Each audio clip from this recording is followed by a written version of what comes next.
Dian membuka jendela kamar dengan gerakan pelan. Angin pagi masuk menyentuh wajahnya, membawa bau embun dan suara burung yang jauh di kejauhan. Hari itu hari Minggu, tapi tak ada yang terasa seperti libur. Rumahnya sunyi, bahkan suara langkah kaki suaminya, Raka, tak terdengar dari lantai bawah. Ia menatap sejenak cermin di dekat ranjang. Wajahnya masih tampak cantik meski garis-garis halus mulai muncul di sudut mata. Rambutnya hitam panjang, kini dikuncir rendah tanpa banyak gaya. Ia bukan perempuan yang malas merawat diri, tapi semangat untuk terlihat menarik sudah lama menguap. Sudah hampir 3 tahun pernikahan mereka berjalan, tapi sejak setahun terakhir, rumah tangga ini terasa seperti 2 orang asing yang kebetulan tinggal di alamat yang sama. Tidak ada pertengkaran besar, tidak ada lemparan kata-kata kasar. Tapi juga tidak ada pelukan. Tidak ada obrolan ringan sebelum tidur. Tidak ada kecupan pagi hari.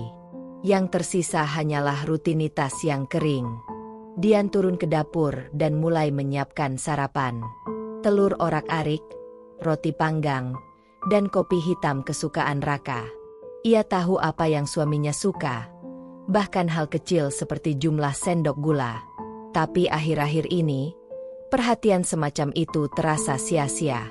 Pagi, suara Raka terdengar dari balik pintu dapur. Datar, nyaris tak bernyawa. Pagi, jawab Dian, mencoba tersenyum. Tapi Raka sudah melewatinya. Duduk tanpa menatapnya. Ia sibuk dengan ponselnya. Jari-jarinya mengetik cepat.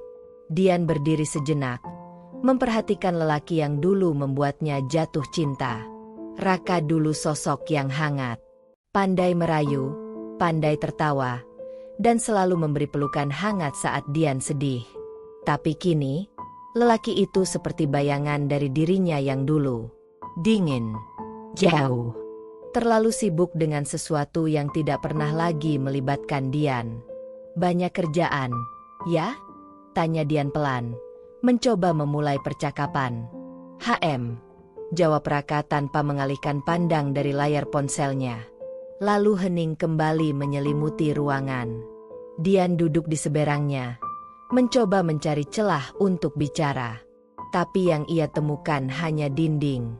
Dinding tak terlihat yang berdiri kokoh di antara mereka. Ia tahu, ada yang berubah. Tapi ia tidak tahu apa yang persisnya berubah. Atau siapa. Setelah sarapan, Raka berdiri, hanya berkata singkat, "Aku keluar dulu." "Kemana?" "Ketemu klien." "Jangan tunggu." Tak ada cium pipi, tak ada tatap mata. Hanya suara pelan dan langkah cepat yang menjauh. Pintu rumah tertutup. Dian duduk sendirian di meja makan yang masih ada sisa roti dan setengah cangkir kopi. Ia menatap keluar jendela, mencoba mengingat kapan terakhir kali mereka tertawa bersama. Tapi pikirannya kosong. Siang harinya, Dian membersihkan rumah sambil memutar lagu-lagu lama. Sebuah lagu mengalun dari speaker kecil, lagu yang dulu diputar Raka saat melamarnya. Saat nada itu mengisi ruangan, tubuh Dian membeku. Ia merasakan perih yang begitu dalam, tapi tak bisa menangis.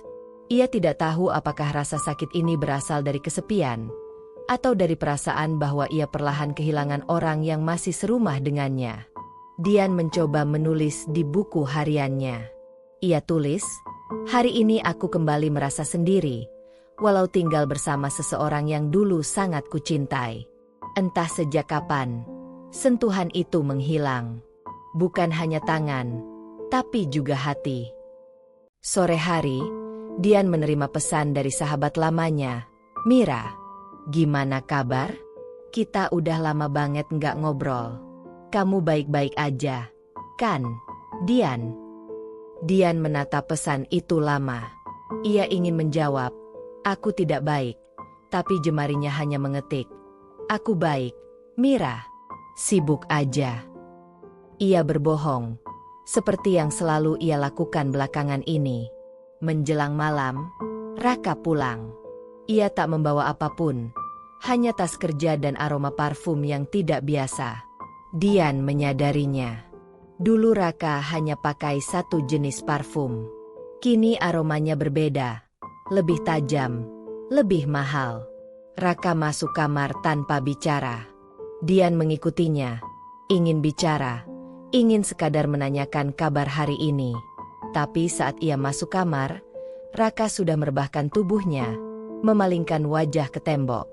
"Raka, kita bisa ngobrol?" tanya Dian hati-hati. "Hari ini capek banget. Besok aja." "Ya," jawab Raka lirih. Dian menunduk. Ia tak ingin memaksa. Tapi dada ini sesak. Ia ingin tahu apa yang sebenarnya terjadi. Mengapa lelaki yang dulu begitu hangat, kini bahkan tak menyentuh tangannya? Malam itu, saat Raka tertidur, Dian menatap punggung lelaki itu. Punggung yang dulu menjadi tempat ia bersandar dengan tenang. Kini terasa dingin, jauh, dan tak lagi miliknya. Di kegelapan malam, dengan lampu tidur yang redup, Dian menangis pelan. Bukan karena Raka marah, tapi karena ia sadar, cinta tak selalu pergi dengan suara keras. Kadang cinta hanya menghilang pelan-pelan, dan yang tersisa hanyalah sunyi. Dan disitulah Dian berdiri sekarang, di tengah rumah yang hangat secara fisik, tapi beku secara hati. Ia belum tahu bahwa luka ini baru permulaan. Tapi satu hal pasti, ada badai besar yang sedang menunggu di balik diamnya seorang suami. Pukul menunjukkan hampir tengah malam ketika suara notifikasi ponsel memecah keheningan kamar. Dian membuka mata perlahan. Lampu kamar sudah lama dimatikan. Hanya cahaya dari layar ponsel Raka yang sesekali menyala dari meja di sebelah ranjang. Raka sudah tertidur. Punggungnya membelakangi Dian. Nafasnya teratur. Tenang seperti tak ada yang mengganggu pikirannya. Tapi tidak dengan Dian. Sejak tadi, ia hanya memejamkan mata tanpa benar-benar tidur. Pikirannya terus dipenuhi tanya. Ia menoleh ke arah meja kecil. Cahaya ponsel itu kembali menyala. Lalu mati. Notifikasi ketiga. Kali ini membuat hatinya berdebar. Entah kenapa. Malam itu instingnya terlalu kuat untuk diabaikan. Hatinya menolak, tapi jemarinya perlahan bergerak mengambil ponsel itu. Layar terkunci, tapi notifikasi tetap terbaca. "Alia hati kuning, kamu masih terjaga? Aku belum bisa tidur kalau belum dengar suaramu." Jantung Dian seperti diremas. Nama itu, nama yang sejak dulu pernah jadi cerita lama Raka. Mantan yang dulu katanya sudah terkubur dalam masa lalu. Tapi sekarang, nama itu muncul lagi, dengan simbol hati berwarna kuning di belakangnya. Tangannya bergetar saat ia menekan tombol home. Ponsel terkunci dengan sidik jari. Dian menatap jari suaminya yang tertidur. Dan untuk sesaat, ia benar-benar ingin tahu. Ingin menyentuh sensor itu. Tapi ia tahan.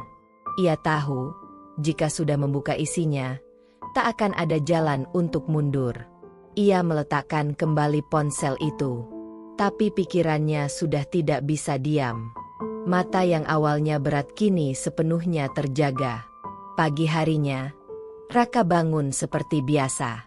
Tapi berbeda dari biasanya, ia membawa ponselnya ke kamar mandi. Dian tahu itu bukan kebiasaan. Biasanya Raka hanya membawa handuk. Tapi pagi ini, ia membawa rahasia bersamanya. Dian diam.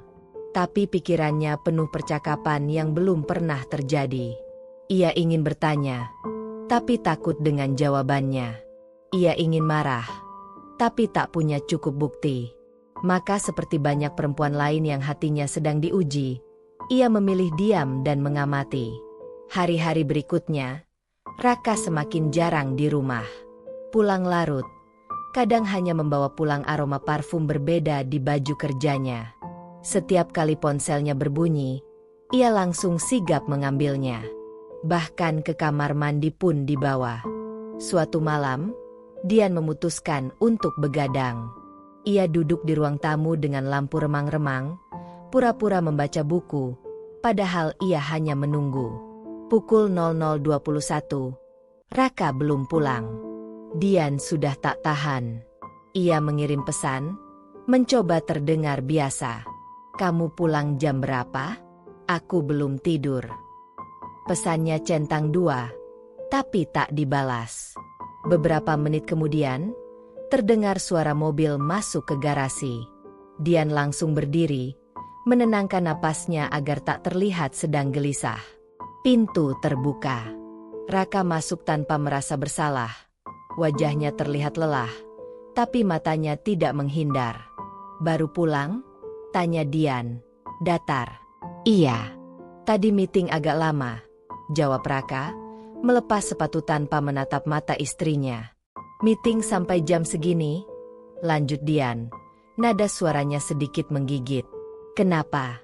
Nggak percaya?" Raka balik bertanya. Kali ini menatap langsung. Dian menahan napas. Ia ingin sekali berteriak, ingin sekali menunjukkan pesan itu, ingin sekali bilang, "Aku tahu kamu bohong." Tapi sekali lagi, ia memilih menyimpan luka itu dalam dada. Beberapa hari kemudian, Dian memberanikan diri untuk mencari tahu lebih jauh. Ia membuka laptop Raka saat suaminya sedang mandi. Dalam keadaan terburu-buru, ia membuka email dan log aktivitas. Dan di sana, ia menemukan satu hal yang membuat tubuhnya bergetar. File foto. Sebuah tangkapan layar panggilan video. Wajah seorang wanita yang tidak asing. Alia. Dian menutup laptop itu dengan cepat, bersandar di kursi sambil menutup mulut. Ia tidak menangis. Tidak bisa. Air matanya seperti tertahan. Tapi detak jantungnya tak karuan. Perasaan hancur yang tak bisa dijelaskan dengan kata-kata. Dian tidak membenci Alia. Bahkan ia nyaris tidak mengenalnya. Tapi yang menyakitkan bukan hanya soal siapa orang ketiganya. Yang lebih menyakitkan adalah, kenapa Raka memilih untuk kembali membuka pintu masa lalu? Malam itu, Dian menulis kembali di buku hariannya. "Aku ingin percaya, tapi setiap bukti yang kutemukan membuat keyakinanku hancur pelan-pelan. Apakah cinta bisa usang dalam hitungan tahun? Ataukah sejak awal, aku hanya pengganti sementara bagi hatinya yang tak pernah benar-benar lupa?" Ia menutup buku itu, meletakkannya di laci. Hatinya penuh sesak. Tapi ia tetap diam. Karena kadang, perempuan yang paling kuat bukan yang paling banyak bicara, tapi yang paling tahu kapan harus bertahan meski luka tak terlihat. Sebelum tidur, Dian berbaring membelakangi Raka. Matanya terbuka, menatap langit-langit kamar yang terasa begitu dingin. Raka meraih ponselnya di sisi tempat tidur. Layar menyala sebentar, kemudian padam lagi. Ia memeluk ponsel itu seperti rahasia yang tak ingin diketahui siapapun. Dian tahu, malam itu bukan malam terakhir ia merasa sendirian di samping orang yang seharusnya mencintainya. Dan mungkin, ini baru permulaan dari luka yang lebih dalam. Hari itu, langit Jakarta mendung. Awan abu-abu menggantung, seolah ingin menjatuhkan hujan tapi masih menahannya. Dian duduk di kursi makan sambil menatap ponselnya yang diam. Tak ada pesan dari Raka. Sejak semalam, suaminya itu hanya berkata akan ada urusan kerja di luar kota selama 2 hari. Dian mengangguk saat itu, meski hatinya tidak bisa percaya. Kata-kata Raka belakangan ini selalu membuat dadanya terasa sempit. Bukan karena volume suara, tapi karena kosongnya makna. Tapi pagi itu, bukan hanya kecurigaan yang mengganggunya. Dian sempat melihat jaket kulit favorit Raka yang dipakai saat mereka masih pacaran. Jaket itu sudah lama tidak muncul, dan tiba-tiba saja dikenakan lagi. Bagi orang luar mungkin hal sepele, tapi bagi istri yang mencintai suaminya, itu seperti alarm yang meraung di kepala. Rasa ingin tahu mengalahkan rasa takut. Untuk pertama kalinya, Dian berani melakukan sesuatu yang tak pernah ia bayangkan sebelumnya. Ia menghubungi seorang teman lama, Andin, yang bekerja di perusahaan rental mobil. Mereka bertemu siang itu di sebuah kafe kecil, jauh dari pusat kota. "Aku nggak tahu harus mulai dari mana," kata Dian sambil mengaduk kopinya pelan. Andin menggenggam tangan Dian. "Kamu mau cari tahu dia kemana?" "Ya." Dian mengangguk perlahan. "Aku cuma pengen tahu kebenaran." Beberapa jam kemudian, Dian sudah duduk di jok belakang sebuah mobil yang dikendarai sopir sewaan Andin. Mereka mengikuti mobil sedan hitam yang disewa Raka, terdaftar atas nama perusahaan, tapi jelas dipakai pribadi. Mobil itu melaju pelan menyusuri jalanan ibu kota, menembus kemacetan yang biasa, lalu masuk ke sebuah kawasan perumahan elit di bilangan Jakarta Selatan. Dian menyandarkan kepalanya ke jendela, napasnya pendek, telapak tangannya dingin. Ia tidak tahu apa yang akan dilihat, tapi firasatnya tak pernah sekuat hari itu. Mobil Raka berhenti di depan rumah bergaya minimalis. Seorang wanita keluar dari dalam, mengenakan kemeja putih longgar dan celana kain lembut. Rambutnya dikuncir rapi. Dian mengenali sosok itu, Alia, wanita dari masa lalu, yang seharusnya sudah menjadi sejarah. Pintu mobil terbuka. Raka keluar, tersenyum. Alia menyambutnya dengan pelukan ringan, lalu mereka masuk bersama. Pintu rumah tertutup. Waktu seolah berhenti. Dian menutup mata, berharap itu hanya mimpi buruk. Tapi kenyataan tidak pernah selembut harapan. Ia ingin membuka pintu rumah itu, berteriak, menuntut jawaban. Tapi kakinya tak bergerak. Ia hanya mampu duduk, membiarkan air matanya mengalir pelan. Sopir menatap Dian lewat kaca spion. "Bu, kita tunggu atau?" Dian menggeleng. "Pulang saja." Malamnya, Raka menelepon. Suaranya biasa saja. "Tenang, hari ini capek banget. Mungkin besok juga belum bisa pulang. Kamu jangan nunggu." "Ya." Dian menatap langit-langit kamarnya. "Iya," jawabnya pendek. Ia menutup panggilan itu sambil menggigit bibir. Tawa Raka beberapa jam lalu masih terngiang di telinganya. Tawa yang bukan untuk dirinya. Malam itu, Dian menulis lagi di buku hariannya. "Aku melihatnya dengan mata kepalaku sendiri. Aku tidak tahu kenapa masih bisa bernapas setelah ini. Aku tidak tahu harus bertahan seperti apa. Tapi aku tahu satu hal. Aku tidak akan lagi duduk diam dan pura-pura tidak tahu." Ia menutup bukunya dan menatap bayangannya sendiri di cermin. Wajah itu bukan lagi istri yang penuh senyum. Ia melihat perempuan yang dikhianati, yang tak lagi ingin hidup dalam diam. Keesokan harinya, Dian memberanikan diri membuka album lama. Foto-foto saat ia dan Raka menikah. Saat mereka berbulan madu di Bali.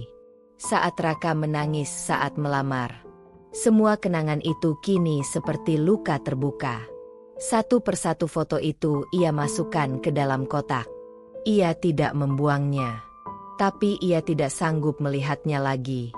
Dian kemudian berdiri di depan cermin, menatap dirinya sendiri. Rambutnya ia biarkan tergerai. Ia mengenakan gaun sederhana berwarna biru muda. Wajahnya polos, tanpa riasan. Tapi di matanya, ada sesuatu yang baru, tekad. Hari itu, Dian kembali ke kafe tempat bertemu Andin. "Aku butuh bantuan lagi," katanya singkat. Andin mengangguk. "Apapun, aku bantu. Aku mau tahu semua tentang Alia. Pekerjaannya, kehidupannya, keluarganya, semua. Aku nggak akan balas dendam. Tapi aku nggak mau dibohongi lagi." Andin tahu ini bukan tentang cemburu. Ini tentang harga diri. Tentang seorang istri yang terlalu lama menahan sakit tanpa suara. Malam harinya, Raka pulang. Dian tidak menyambutnya seperti biasa. Ia hanya duduk di ruang tengah, menatap layar televisi tanpa suara. "Tumben, nggak tidur?" tanya Raka. meletakkan tas. Aku nunggu kamu, jawab Dian tenang. Raka tersenyum kecil. Aku lapar. Ada makanan di meja. Panasin sendiri. Raka berhenti sejenak, menatap Dian yang tidak seperti biasanya. Tapi ia tak banyak bertanya. Di dapur, Raka memanaskan sup ayam. Dian berdiri di ambang pintu, menatap punggung suaminya. Raka. Iya. Kalau kamu masih cinta sama Alia, kenapa kamu nikahin aku? Pertanyaan itu membuat Raka terdiam. Suara microwave terus berdetak. Tapi di antara mereka, waktu seperti berhenti. Dian tidak menangis, tidak marah. Ia hanya ingin tahu, dan siap mendengar apapun jawabannya. Bab ini bukan tentang jawaban, tapi tentang keberanian seorang perempuan untuk mulai bicara. Setelah terlalu lama memilih diam, bab 4 akan semakin panas. Raka akhirnya jujur.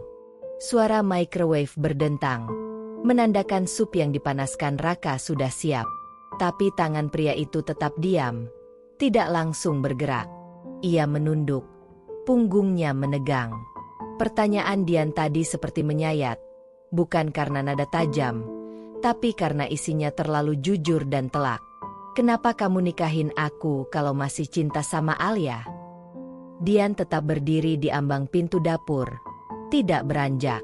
Ia menunggu, walau setiap detik yang berlalu menyesakkan dadanya. Ia sudah menyiapkan hati untuk semua kemungkinan, bahkan yang paling menyakitkan. Raka akhirnya bicara, pelan.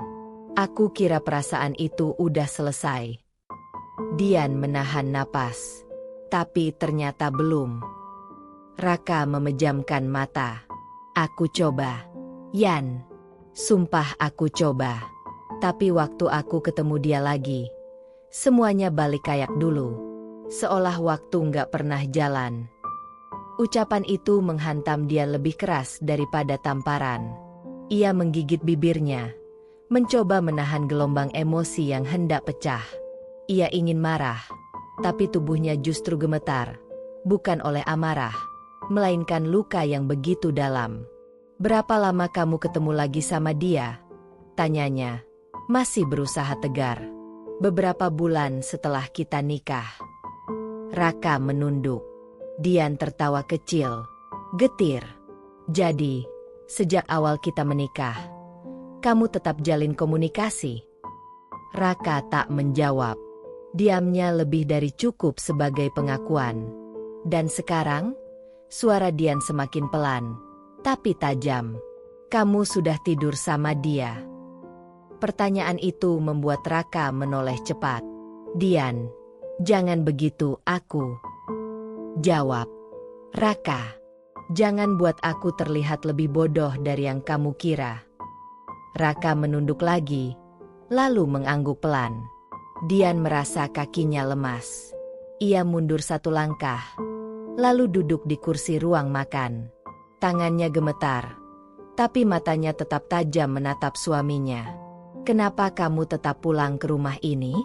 Kenapa kamu masih tidur di ranjang kita seolah semua baik-baik saja? Tanyanya, suaranya mulai pecah. Raka mendekat, duduk di hadapan Dian. Karena aku masih sayang kamu. Karena aku nggak pengen kehilangan kamu juga. Dian tertawa pahit. Kamu pikir cinta itu bisa dibagi dua begitu aja? Raka terdiam.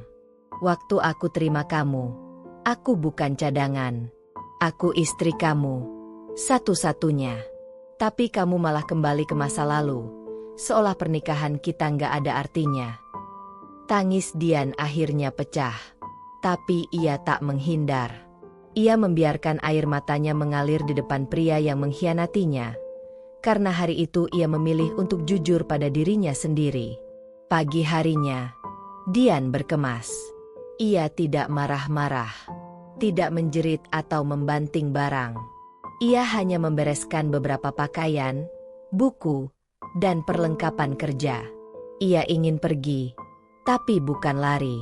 Ia butuh ruang untuk bernapas. Raka menatapnya saat ia menutup koper. Kamu mau kemana? Dian menatapnya dalam-dalam. Aku butuh waktu. Aku butuh mikir. Apakah aku masih sanggup tinggal bareng kamu yang pikirannya udah nggak utuh buat aku? Jangan pergi, Yan. Kita bisa selesain ini baik-baik. Pinta Raka. Kamu pikir ini pertengkaran biasa? Ini soal harga diriku sebagai perempuan. Aku bukan pilihan kedua, Raka. Dian kemudian keluar dari kamar tanpa menoleh. Raka hanya berdiri di ambang pintu. Terlalu pengecut untuk menahan tapi juga terlalu egois untuk melepas. Dian pergi ke rumah adiknya, Santi, yang tinggal di Bekasi. Rumah kecil, tapi hangat. Santi menerima kakaknya dengan pelukan hangat, tanpa banyak bertanya. Ia tahu, pelukan kadang lebih menenangkan daripada 1000 nasihat. Malam itu, Dian duduk di balkon kecil sambil menyeruput teh hangat. Santi duduk di sebelahnya. Kamu mau ceritain sekarang, atau nanti? Tanya Santi lembut. Dian menghela napas panjang. Aku baru tahu. Raka masih hubungan sama mantannya, Alia. Santi mengepalkan tangan. Ya Allah, Yan, kamu gak pantas diperlakukan begitu. Dian mengangguk. Air matanya menetes lagi. Aku gak tahu harus apa. San, aku sayang dia. Tapi aku juga gak mau hidup dalam kebohongan. Santi menggenggam tangan kakaknya. Kamu berhak bahagia, Kak. Kalau bahagiamu bukan di sisi Raka, tinggalkan. Jangan korbanin dirimu sendiri hanya karena kamu takut sendirian. Dian terdiam lama. Kalimat itu menyentuh hatinya. Ia tahu, selama ini ia bertahan bukan hanya karena cinta, tapi juga karena takut memulai dari nol. Tapi hari ini, ia sadar ketakutan itu tidak lebih buruk dari luka yang terus digores setiap hari. 3 hari Dian menghilang dari rumah. Raka berkali-kali menelepon, mengirim pesan, bahkan datang ke rumah Santi, tapi Dian tidak keluar menemui. Hari keempat, ia akhirnya memutuskan untuk mengangkat panggilan video dari Raka. Raka terlihat lebih kurus. Wajahnya letih. Dian, tolong pulang. Pintanya. Aku tahu aku salah. Aku siap berubah. Dian menggeleng. Aku nggak mau dengar janji. Aku pengen lihat bukti. Raka mengangguk cepat. Aku udah putusin Alia. Aku udah bilang ke dia, aku mau perbaiki pernikahan kita. Dian diam sesaat. Kalau kamu serius, aku punya satu syarat. Apa aja? Datang ke rumah orang tuaku. Ceritakan semuanya ke papa dan mama. Minta maaf, dan bilang kamu pengen perbaiki semuanya. Raka terdiam. Matanya berkaca-kaca. Kalau kamu berani jujur di depan mereka, aku akan percaya kamu sungguh-sungguh. Dian mematikan panggilan. Hari itu, ia tidak lagi menangis. Karena untuk pertama kalinya, ia mulai memilih dirinya sendiri. Rumah orang tua Dian terletak di ujung gang kecil di daerah Cipinang. Sederhana tapi hangat. Sudah 2 hari Dian tinggal di sana setelah merasa cukup tenang di rumah adiknya. Kedatangan putrinya tak banyak ditanya. Hanya dipeluk oleh sang ibu dan diberi ruang untuk bernapas. Tapi pagi itu, semua jadi berbeda. Hari yang ditunggu-tunggu akhirnya datang. Hari ketika Raka diminta datang, bukan untuk menjemput, tapi untuk mempertanggungjawabkan. Jam menunjukkan pukul 9 pagi. Dian duduk di ruang tamu mengenakan gamis polos warna abu-abu. Matanya sembab, tapi sorotnya tegas. Ia tidak ingin terlihat sebagai perempuan yang hancur. Ia ingin menunjukkan bahwa ia bisa berdiri, dengan atau tanpa Raka. Pintu pagar diketuk. Ibunya membuka, dan dari balik pintu, Raka berdiri. Raut wajahnya penuh penyesalan. Ia mengenakan kemeja putih dan celana bahan hitam. Terlalu rapi untuk hari yang akan menguliti hatinya. Ibu, Raka menunduk memberi salam. Ibu Dian hanya mengangguk. Masuk. Dian sudah nunggu.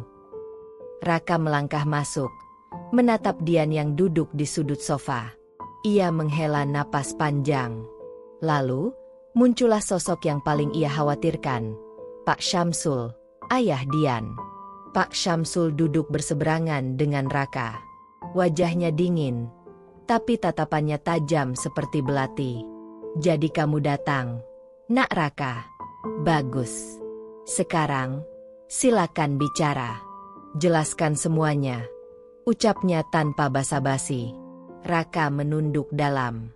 Tangannya mengepal. Ia mencoba merangkai kata, tapi semuanya terasa salah di lidah. Akhirnya ia memilih jujur, walau itu berarti mempermalukan dirinya sendiri. Saya telah melakukan kesalahan besar. Pak, Bu, saya masih berhubungan dengan Alia, mantan saya. Padahal saya sudah menikah dengan Dian. Dan saya sudah melewati batas. Ibu Dian menutup mulutnya. Wajahnya pucat. Pak Syamsul menarik napas panjang, lalu menatap putrinya. Kamu dengar sendiri, Dian. Ayah nggak akan nyuruh kamu bertahan dalam rumah tangga yang nggak ada harganya. Dian menunduk. Matanya mulai berkaca-kaca. Tapi ia tidak ingin mengambil keputusan dalam emosi. Ia menoleh pada Raka. Kamu bilang mau berubah. Tapi perubahan bukan cuma ucapan. Rak, itu tanggung jawab. Raka mengangguk cepat. Aku akan buktiin. Yan, aku akan benerin semuanya. Pak Syamsul berdiri. Kalau kamu memang serius, saya mau lihat kamu siap memutus semua hubungan dengan perempuan itu, dan kamu ikut Dian pulang ke rumah ini. Bukan ke rumah kalian. Bukan sementara. Tapi pindah sementara ke sini. Tinggal dengan kami. Raka terperangah. Pak, kalau kamu sungguh-sungguh, kamu harus belajar bagaimana rasanya menjaga kepercayaan orang tua dari awal. Kamu harus jaga anak saya di hadapan kami, karena kamu sudah gagal menjaganya saat jauh dari kami. Dian pun terkejut, tapi ia paham maksud ayahnya, membuktikan kesungguhan bukan lewat kata, tapi tindakan nyata. Raka menunduk. Ia tahu, ini bukan hukuman, tapi kesempatan. Kesempatan untuk memperbaiki. Baik, Pak. Saya setuju. Hari-hari pertama tinggal di rumah mertuanya bukan hal mudah bagi Raka. Ia tidur di ruang tamu, sementara Dian tetap di kamar lamanya. Tidak ada sentuhan, tidak ada percakapan intim. Hanya formalitas yang membuat segalanya terasa asing. Tapi Raka bertahan. Ia memasak bersama ibu, membersihkan halaman, dan mengantar Dian bekerja setiap pagi. Semua ia lakukan tanpa mengeluh. Di balik itu, Dian masih bingung. Ia belum tahu, apakah tindakan Raka murni dari penyesalan, atau hanya karena merasa terpojok. Namun, satu hal yang jelas, hatinya sudah tidak semudah dulu untuk percaya. Suatu malam, saat hujan rintik turun, mereka duduk berdua di teras. Untuk pertama kalinya, tanpa keluarga mendengarkan. Kenapa kamu mau tinggal di sini? Tanya Dian, menatap jalan basah di depan. Karena aku ingin kamu lihat aku serius, jawab Raka pelan. Bukan karena merasa bersalah. Awalnya iya. Tapi sekarang, aku cuma pengen kamu tahu. Aku sadar kamu lebih dari cukup. Bahkan lebih dari yang pantas aku miliki. Dian menghela napas. Aku nggak bisa lupa gitu aja. Rak.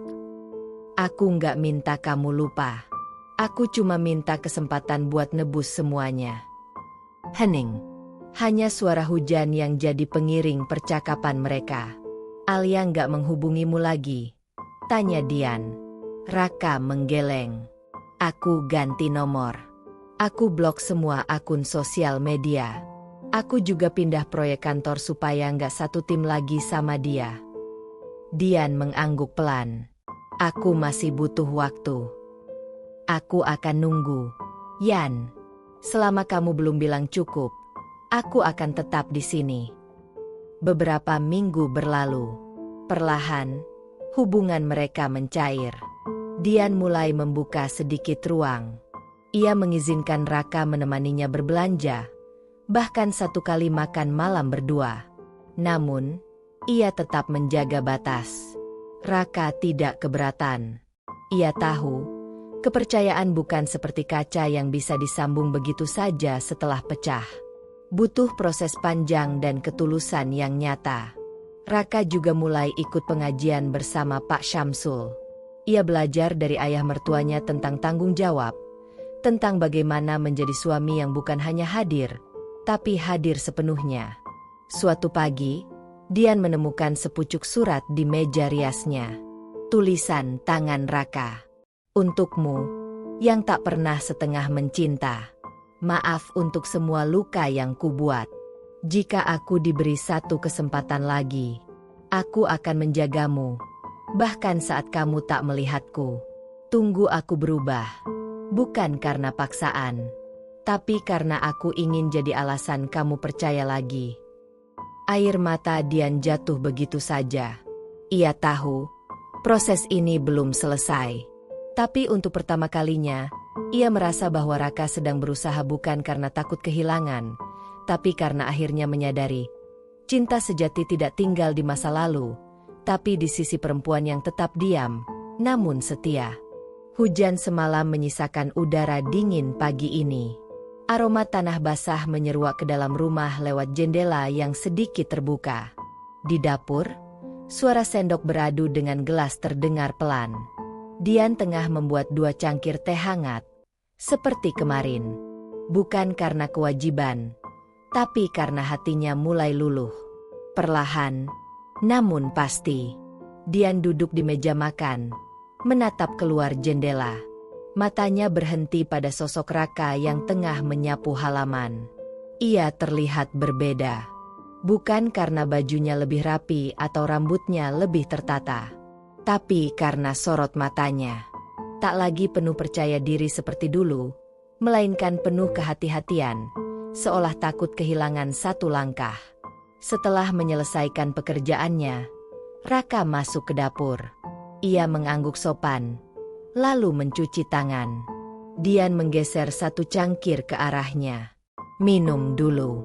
Masih panas, ucap Dian pelan. Raka nyaris tak percaya. Ini kali pertama sejak tinggal kembali di rumah mertuanya, Dian menyajikan minuman secara langsung untuknya. Terima kasih, jawabnya lirih. Mereka duduk berseberangan. Sun. Tapi tak lagi terasa sesak. Raka memegang cangkirnya dengan 2 tangan, mencoba menghangatkan jari-jarinya sekaligus meredakan gugup yang membeku di dada. Aku lihat kamu banyak bantu ibu akhir-akhir ini, ujar Dian, masih menatap keluar jendela. Iya, aku belajar banyak dari beliau. Termasuk cara motong wortel biar bentuknya rapi, jawab Raka disambut senyum tipis Dian. Dian tak membalas. Tapi sorot matanya tak sekeras biasanya. Ada celah kecil yang terbuka, dan Raka melihatnya. Malamnya, hujan kembali turun. Tapi tak sederas semalam. Raka duduk sendirian di ruang tamu, membaca buku yang dipinjam dari perpustakaan desa. Di halaman depan, Pak Syamsul sedang berbicara dengan tetangga. Dian keluar dari kamarnya, mengenakan sweater abu-abu dan celana training longgar. Masih baca? Tanya Dian. Raka mengangguk. Lumayan, buat nenangin kepala. Dian mendekat. Boleh duduk. Silakan. Untuk pertama kalinya, mereka duduk berdampingan sejak Raka kembali. Jarak di antara mereka masih ada, tapi tak lagi membeku. Kamu tahu, ujar Dian sambil menatap ke depan. Waktu kamu bilang kamu masih cinta, aku nggak langsung percaya. Tapi, aku juga sadar, aku belum bisa benci. Raka menoleh perlahan. Aku nggak butuh kamu percaya sekarang. Cukup kamu lihat usahaku. Itu udah cukup buatku. Dian menggigit bibir bawahnya. Ada air mata yang mengambang di pelupuk, tapi belum jatuh. Aku pernah merasa kalau semua ini nggak akan pernah sembuh. Tapi malam ini, aku merasa sedikit lebih ringan. Raka mendekat sedikit, tak menyentuh, hanya lebih dekat. Aku pernah kehilangan kamu karena kebodohan. Tapi kalau kali ini aku kehilangannya karena kamu menyerah, aku nggak akan salahin siapa-siapa kecuali diriku sendiri. Dian memalingkan wajah, tapi tangisnya mulai pecah. Pelan, tidak terseduh, hanya mengalir. Seperti luka yang akhirnya menemukan tempat untuk meleleh tanpa ditahan lagi. Raka tak berani menyentuh. Ia hanya berkata, "Boleh aku peluk kamu? Kalau kamu belum siap, aku akan tunggu." Dian tak menjawab, tapi ia memejamkan mata dan perlahan menggeser tubuhnya mendekat. Raka membuka kedua lengannya, dan untuk pertama kalinya sejak perpisahan itu, Dian membiarkan dirinya jatuh dalam pelukan yang tertunda. Pelukan itu bukan kemenangan, bukan juga akhir, tapi itu adalah awal dari perjalanan baru. Di dalam keheningan, hanya detak jantung mereka yang bicara. Keesokan harinya, Bu Nani melihat Raka dan Dian duduk berdua di teras, masing-masing dengan secangkir kopi. Tak ada lagi sekat kaku seperti sebelumnya. Ada tawa kecil, ada senyum, dan ada harapan yang tumbuh seperti embun pagi. Pak Syamsul hanya tersenyum simpul. Ia tahu, rumah ini akan kembali hangat. Bukan karena semuanya sempurna, tapi karena anak-anaknya memilih untuk memperbaiki, bukan meninggalkan. Matahari bersinar cerah pagi itu.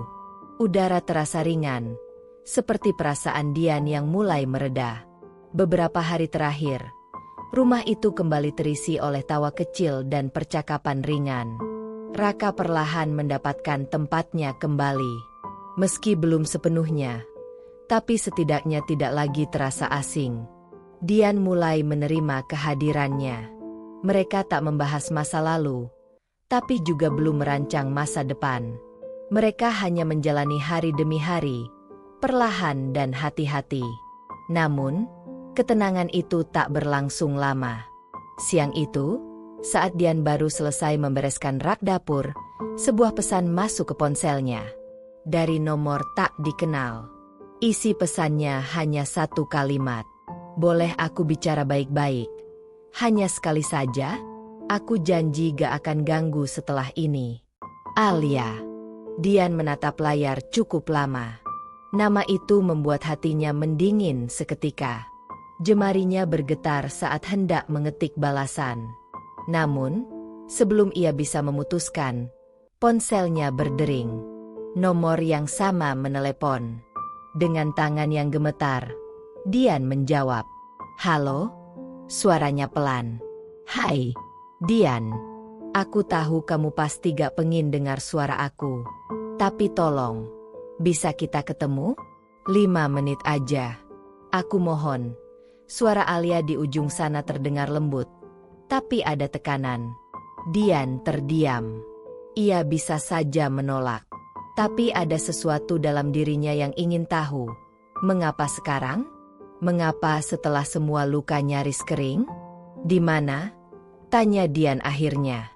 "Kafe kecil dekat taman kota. Jam 3. Jawab Alia cepat. Dian tak mengiyakan, tapi juga tidak menolak. Ia hanya mematikan sambungan, lalu duduk di kursi, menatap kosong ke arah jendela.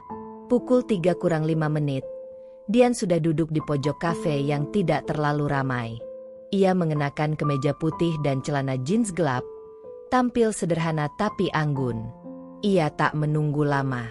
Alia muncul mengenakan dress hitam dan kacamata besar, seperti ingin menutupi identitasnya.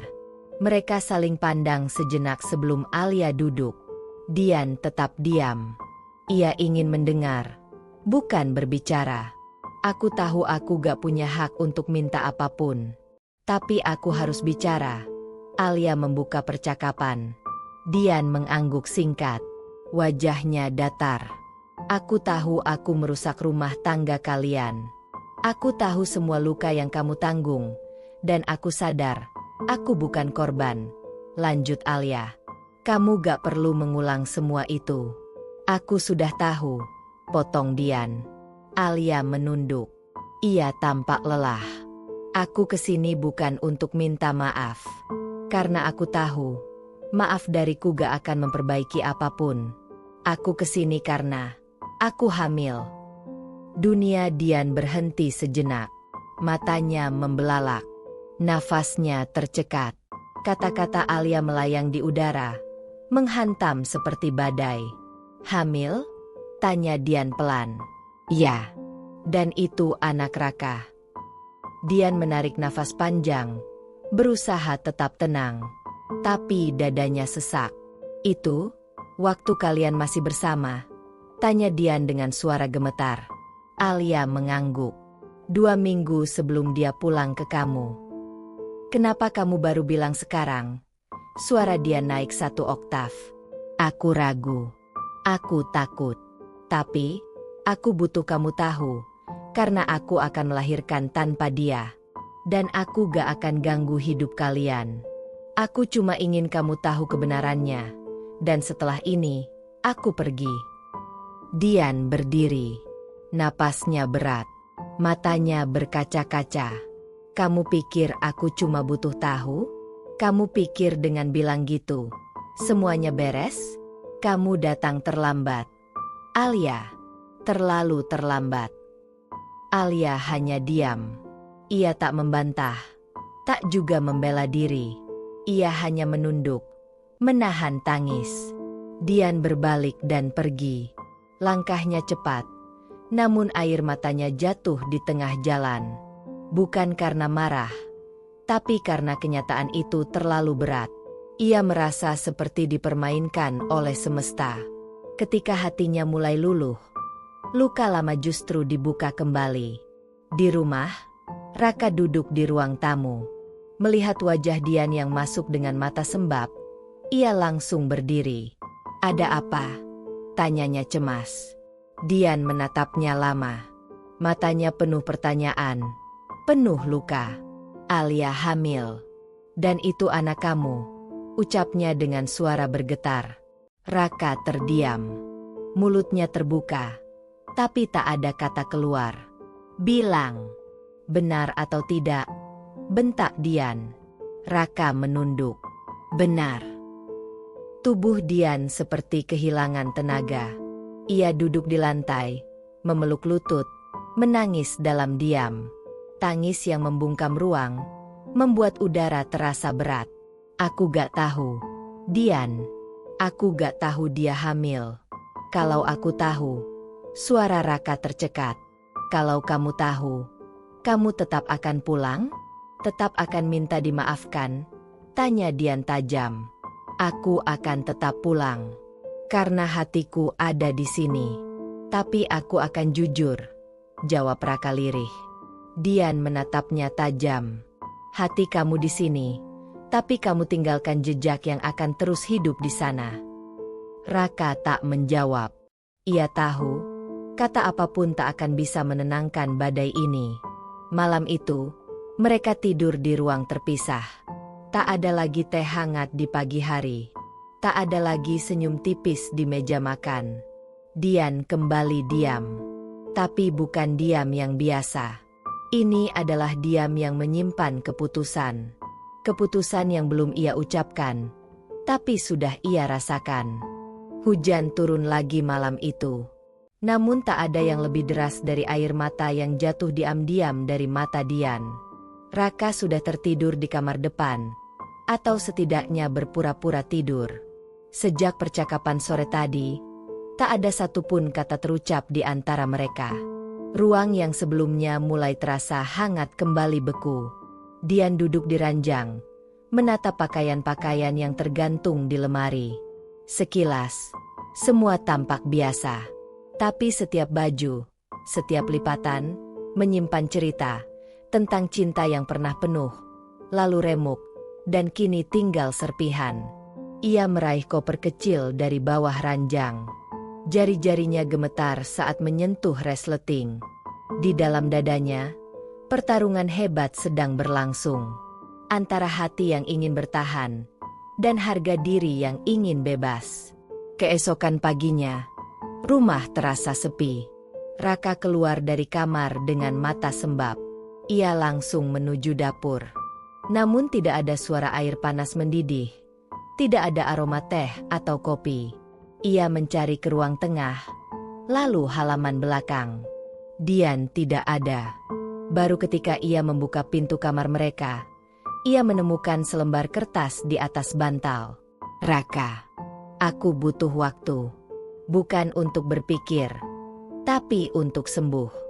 Aku nggak benci kamu, tapi aku nggak tahu, apakah aku bisa menerima takdir ini. Jika anak itu lahir, dan kamu ingin menjadi ayah, aku akan menghormatinya. Tapi aku juga ingin menghormati diriku sendiri. Jangan cari aku. Aku akan kembali ketika aku siap. Atau, mungkin tidak kembali sama sekali. Dian. Raka duduk di ujung ranjang. Ia membaca surat itu berulang kali. Tangannya menggenggam lembaran itu erat. Sementara matanya tak berkedip. Rasa kehilangan kembali menyergap. Lebih menyakitkan dari sebelumnya. Karena kali ini, ia benar-benar takut kehilangan. Dian menginap di rumah sepupunya, Rini, yang tinggal di kota sebelah. Rumah kecil itu menjadi pelariannya untuk menata ulang luka. Kalau kamu butuh tempat tinggal lebih lama, tinggal aja di sini. Gak usah pikirin apa-apa, ujar Rini sambil meletakkan secangkir teh di meja. Dian tersenyum lemah. Terima kasih, Rin. Aku cuma butuh tempat yang gak ada kenangan. Hari-hari berikutnya, Dian mencoba bangkit. Ia mulai bekerja di butik milik temannya, membantu di bagian jahit dan desain. Tangannya sibuk, tapi pikirannya sering melayang. Di sela waktu, ia merenung. Bukan hanya tentang Raka, tapi juga tentang dirinya. Selama ini, ia terlalu sering menunggu orang lain berubah, tanpa benar-benar melihat apa yang ia butuhkan. Setiap malam, ia menulis di buku kecil, apa yang ia rasakan, apa yang ia pikirkan. Dan di halaman ke-57, ia menulis, "Aku tidak takut kehilangan. Aku takut melupakan siapa diriku saat mencintai orang lain." Sebulan berlalu. Dian berdiri di depan jendela butik, memandangi jalan. Ia tak tahu apakah ia akan kembali. Tapi setiap malam, ia memimpikan rumah itu. Bukan rumahnya, tapi hatinya. Hati yang dulu berani mencintai, meski akhirnya terluka. Lalu, suatu pagi, ia menerima surat. Bukan dari Raka, tapi dari Alia. Dian, aku tahu aku tidak layak bicara tentang ini. Tapi aku ingin berterima kasih. Karena kamu memilih tidak membalas luka dengan luka. Aku memutuskan pindah ke luar negeri setelah melahirkan. Anak ini akan kubesarkan sendiri. Aku tidak meminta apapun dari Raka. Aku hanya ingin kamu tahu, aku akan pergi. Dan semoga kamu menemukan tenangmu kembali. Alia. Dian menatap surat itu lama. Perasaannya campur aduk. Tapi di dalam hati kecilnya, ada kelegaan. Hari itu, ia menatap dirinya di cermin. Dengan mata yang lebih jernih, dan senyum yang perlahan tumbuh kembali. Sementara itu, di rumah, Raka mulai berubah. Ia tak menunggu Dian dengan pasrah. Ia mulai menata diri. Ia ikut kegiatan sosial, membuka bengkel kecil di desa, dan lebih sering menghabiskan waktu bersama kedua orang tua Dian. Kalau Dian pulang, aku nggak akan kasih janji. Aku akan kasih bukti, katanya pada Bu Nani. 3 bulan setelah kepergiannya, Dian kembali. Tidak dengan koper besar, tapi hanya tas selempang dan hati yang sudah siap. Ketika Raka melihatnya di depan rumah, ia tak langsung bicara. Ia hanya berdiri, menatap wanita yang tak pernah bisa ia lupakan. Aku kembali, kata Dian. Raka mengangguk. Boleh aku peluk kamu sekarang? Dian tersenyum. Belum. Mereka tertawa kecil. Dan di balik langit sore yang mendung, seberkas cahaya muncul. Cahaya dari hati yang telah memilih untuk memberi kesempatan sekali lagi. Bukan karena lupa pada luka, tapi karena berani untuk sembuh bersama. Pagi itu, suasana rumah kembali hangat. Tapi bukan karena semuanya sudah kembali seperti dulu. Justru karena semuanya tidak lagi sama. Dian duduk di ruang makan, memandangi secangkir teh hangat di hadapannya. Di seberangnya, Raka menatap penuh hati-hati, seperti takut mengusik ketenangan yang baru saja tumbuh. Tehnya masih kamu racik seperti dulu, ujar Dian, membuka percakapan. Tapi rasanya beda. Raka tersenyum pelan. Mungkin karena kamu sudah berubah. Dian mengangguk. Kita berdua. Setelah 3 bulan berjauhan, mereka tak saling membahas hal-hal yang menyakitkan. Tidak ada tanya kenapa atau bagaimana. Yang ada hanya percakapan ringan. Tentang tanaman yang tumbuh di halaman. Tentang anak-anak kecil yang bermain layang-layang. Dan tentang rencana membuka toko kecil di desa. Meski sesekali tatapan kosong Dian muncul, tapi kali ini ia tak menyembunyikannya. Ia biarkan luka itu hadir, tapi tak lagi berkuasa. Hari-hari mereka kembali diisi oleh rutinitas baru. Dian mulai menerima pesanan jahitan kecil dari rumah. Sementara Raka mengurus bengkel motor yang ia buka dengan tabungan seadanya. Di malam hari, mereka duduk di teras. Tidak selalu bicara. Kadang hanya diam, saling menatap, menikmati angin yang lewat seperti waktu yang perlahan menyembuhkan. Suatu malam, ketika bulan menggantung rendah, Raka membuka suara. Dian, aku nggak akan pernah bisa menghapus kesalahan itu. Tapi aku pengin menebus semuanya dengan sisa hidupku. Dian menoleh pelan. Aku nggak minta kamu hapus masa lalu. Aku cuma minta kamu tidak mengulangnya. Raka mengangguk. Aku janji. Mereka kembali diam. Tapi kali ini, diam yang terasa nyaman. Diam yang sudah tidak lagi menyimpan dendam. Hanya ketenangan yang perlahan tumbuh di hati masing-masing. 1 bulan kemudian, kabar datang dari jauh. Alia melahirkan seorang bayi perempuan dan menetap di Melbourne bersama saudaranya. Ia menuliskan pesan singkat. Anak ini akan tahu siapa ayahnya. Tapi aku akan membesarkannya dengan cinta yang cukup. Jangan khawatir. Aku tidak akan ganggu kalian. Terima kasih. Dian. Dian membaca pesan itu tanpa gemetar. Tidak ada amarah. Tidak ada rasa terancam. Ia hanya menghela napas panjang dan menaruh ponselnya di meja. Raka, yang melihat dari jauh, mendekat. Kalau kamu masih mau pergi lagi, aku akan mengerti. Dian menatapnya. Aku gak pergi karena kamu punya masa lalu. Aku pergi waktu itu karena aku belum selesai dengan diriku sendiri. Sekarang, aku sudah pulang. Raka tak berkata apa-apa. Ia memeluk Dian perlahan. Pelukan yang hangat, tidak memaksa. Pelukan yang menyampaikan semua rasa yang tak pernah sempat terucap. Beberapa minggu kemudian, Dian menggelar pembukaan butik kecil di desa. Nama butik itu, Ruang Dian. Tempat perempuan bisa menjahit bukan hanya pakaian, tapi juga harga dirinya. Butik itu cepat menarik perhatian. Bukan hanya karena desainnya yang khas, tapi karena cerita di baliknya. Banyak perempuan datang tidak hanya sebagai pelanggan, tapi juga mencari semangat. Dan Dian selalu punya waktu mendengarkan mereka. Kamu nggak cuma desainer sekarang, tapi juga penyembuh luka, kata Rini yang hadir di hari pembukaan. Dian tersenyum. Karena aku tahu rasanya patah dan bangkit lagi. Raka membantu dari balik layar. Ia tak lagi merasa perlu selalu berada di depan. Ia cukup hadir sebagai pendukung, sebagai suami yang belajar, bukan memimpin dengan ego. Suatu sore, di butik, seorang wanita datang. Wajahnya asing tapi matanya sendu.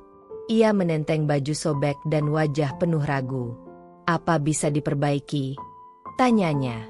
Dian menerima baju itu, meneliti pelan. "Bisa, tapi perlu waktu." Wanita itu mengangguk. "Saya nggak buru-buru, asal bisa rapi lagi." Dian menatapnya. Dalam hati, ia merasa seperti melihat dirinya sendiri di masa lalu. "Kita semua butuh waktu untuk kembali rapi," ujar Dian sambil tersenyum. "Tapi bukan berarti gak bisa." Di akhir malam, Dian menulis di buku kecilnya. "Aku tidak bangga karena berhasil bertahan. Aku bersyukur karena berani memilih untuk tidak terus menderita. Dan karena cinta sejati bukan tentang tidak pernah menyakiti, tapi tentang kesediaan untuk belajar mencintai dengan cara yang lebih baik." Hari itu, matahari terbit lebih hangat dari biasanya. Langit cerah tanpa awan, seolah memberi isyarat bahwa luka-luka semalam telah tuntas disembuhkan oleh waktu. Di halaman rumah kecil itu, Dian sibuk menyiram bunga. Rambutnya diikat sederhana, wajahnya bersih tanpa riasan, tapi dari senyum kecil di bibirnya, siapapun tahu, perempuan itu telah berdamai dengan takdirnya. Dari kejauhan, Raka datang membawa 2 gelas jus mangga. "Tebakan aku bener. Kamu lagi main air pagi-pagi." Dian tertawa ringan. "Kamu masih suka sop tahu?" "Ya." "Ya, biar kamu ingat kenapa dulu jatuh cinta sama aku," jawab Raka sambil duduk di ayunan kayu. Dian menatapnya. "Dulu, aku jatuh cinta karena kamu sabar. Tapi aku tetap di sini karena kamu berubah." Raka menunduk pelan. "Terima kasih karena masih mau lihat aku lebih dari kesalahan masa lalu." Dian mengangguk. "Aku bukan malaikat. Tapi aku tahu, cinta sejati bukan tentang sempurna, tapi tentang siapa yang tetap tinggal saat badai datang." Butik kecil, ruang Dian, kini makin ramai. Banyak perempuan dari berbagai kota datang. Ada yang ingin dibuatkan kebaya pengantin. Ada yang hanya ingin berbagi cerita. Beberapa bahkan datang hanya untuk duduk di sudut ruangan dan melihat Dian bekerja. Suatu hari, seorang pelanggan muda berkata lirih, "Mbak Dian, tempat ini hangat. Rasanya kayak pulang." Dian terdiam sejenak, lalu tersenyum lembut. "Karena memang itulah yang aku bangun, ruang untuk siapapun yang pernah merasa tersesat." Tak lama, butik itu juga membuka kelas menjahit gratis untuk para janda muda dan ibu tunggal. Bukan sekadar berbagi ilmu, tapi memberi harapan dan kepercayaan diri. Karena Dian tahu, wanita yang terluka bukan untuk dikasihani, tapi diberdayakan. Di malam hari, Raka dan Dian sering duduk di teras. Bintang-bintang di atas seperti saksi bisu perjalanan mereka. Dari cinta yang rapuh, lalu hancur, dan kini berdiri kembali dengan akar yang lebih kuat. Suatu malam, Raka menggenggam tangan Dian. "Aku nggak pernah nyangka kita bisa sampai titik ini." Dian tersenyum. "Aku pun sempat nggak yakin. Tapi Tuhan nggak pernah meninggalkan orang yang mau belajar." Kemudian, Dian memeluk Raka erat. Bukan pelukan karena rindu, tapi karena lega. Karena setelah melewati badai dan luka, mereka akhirnya sampai di rumah. Di tempat yang dulunya hancur, tapi kini berdiri kembali sebagai ruang bernama pulang. Setahun kemudian, di dinding butik, terpasang figura berisi kutipan tulisan tangan Dian. "Aku pernah terluka, dikhianati, dan jatuh sampai rasanya ingin hilang. Tapi di balik semua itu, aku menemukan diriku. Aku bukan perempuan lemah. Aku adalah rumah. Dan rumah sejati tak pernah menyerah pada badai. Ia bertahan, dibangun ulang, dan tetap berdiri untuk mereka yang pulang dengan hati baru." Butik itu kini telah membuka cabang kedua di kota, dan Dian sering diundang sebagai pembicara di acara-acara komunitas perempuan. Tapi di balik semua kesibukan itu, ia tetap memilih pulang ke rumah yang sederhana. Rumah tempat ia dan Raka saling belajar, saling menyembuhkan, saling menerima. Karena cinta sejati bukan tentang tidak pernah retak, tapi tentang bagaimana dua hati memilih untuk tidak menyerah. Dan itulah akhir dari kisah mereka. Tam.